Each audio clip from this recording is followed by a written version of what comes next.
বিসমিল্লাহির রহমানির রহিম। হে সমস্ত জগতবাসী, বিশ্ব আধ্যাত্মিক জ্ঞান সঞ্চার দরবার শরীফ হইতে আমি চাঁদনী চিশতি আপনাদেরকে জানাই আন্তরিক শুভেচ্ছা ও অভিনন্দন। আমার লক্ষ্য আমার মুর্শিদ কেবলা গাউসুল আজম শামীম আলী চিশতির লেখা গ্রন্থ থেকে আজকে কিছু তত্ত্বকথা আলোচনা করিব। সবাই ধৈর্য ও মনোযোগ সহকারে আমার এই আলোচনাটি শুনবেন। প্রেম কত প্রকার এবং কোন প্রেমে মানুষের চিরতরে মুক্তি হয়ে যায়? এক প্রকার প্রেম হলো ছেলে মেয়েদের যখন যৌবন আসে তখন একজন আরেকজনকে সৌন্দর্য দেখে আকৃষ্ট হয় এবং একজনকে নিয়ে আরেকজন ভাবতে থাকে। উভয় ভাবতে ভাবতে একদিন প্রেম করতে থাকে। উভয়ে একদিন বিবাহ হয়ে গেলে প্রেমের স্বার্থে কামযোগ হয়ে যায়। এটি হলো এক প্রেম। এই প্রেমটির নাম হলো কামপ্রেম। আরেক প্রকার প্রেম হলো সমস্ত সৃষ্টির ভালোবাসা এবং মা বাবা ভাই বোন স্ত্রী সন্তানকে শুরু করে আত্মীয় স্বজন থেকে এবং পাড়া প্রতিবেশীকে ভালো এবং শুধু বাসবো না আর শুধু মানুষকেই ভালোবাসবো না, সমস্ত সৃষ্টি জগৎকেই ভালোবাসবো।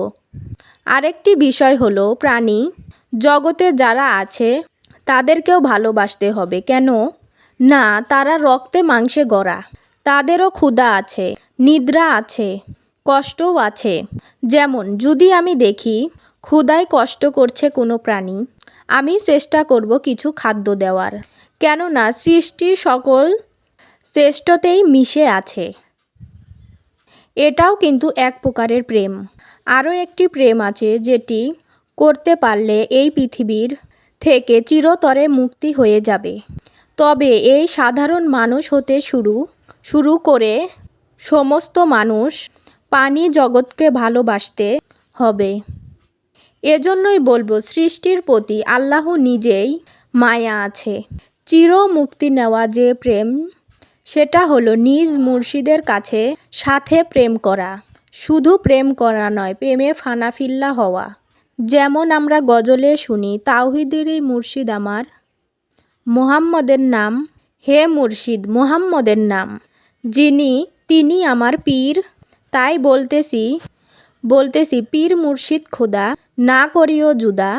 তাই বলি আল্লাহ তাআলা আমাদেরকে কোন প্রেমিক না বানাইয়া পৃথিবীতে বিদায় না নেই। হে সমস্ত জগতবাসী, আজকের আলোচনাটুকু এইটুকুই। আজকের আলোচনাটা তোমাদের কাছে কেমন লাগলো? যদি ভালো লেগে থাকে অবশ্যই আমার এই চ্যানেলটি সাবস্ক্রাইব করে পাশে থাকবেন। সামনে আরও ভালো ভালো আলোচনা পেয়ে যাবেন। সর্বশেষ সকলের চরণে হাত রাখিয়া একটা কথাই বলতে চাই, আল্লাহ গোপনেরও গোপন। সেই গোপনকে পাইতে হলে অবশ্যই একজন কামেল মুর্শিদের কাছে যায়া বায়াত গ্রহণ করুন। বায়াত গ্রহণের মাধ্যমে আল্লাহকে লাভ করুন। সকলেই সুস্থ থাকবেন, ভালো থাকবেন। আল্লাহ হাফেজ।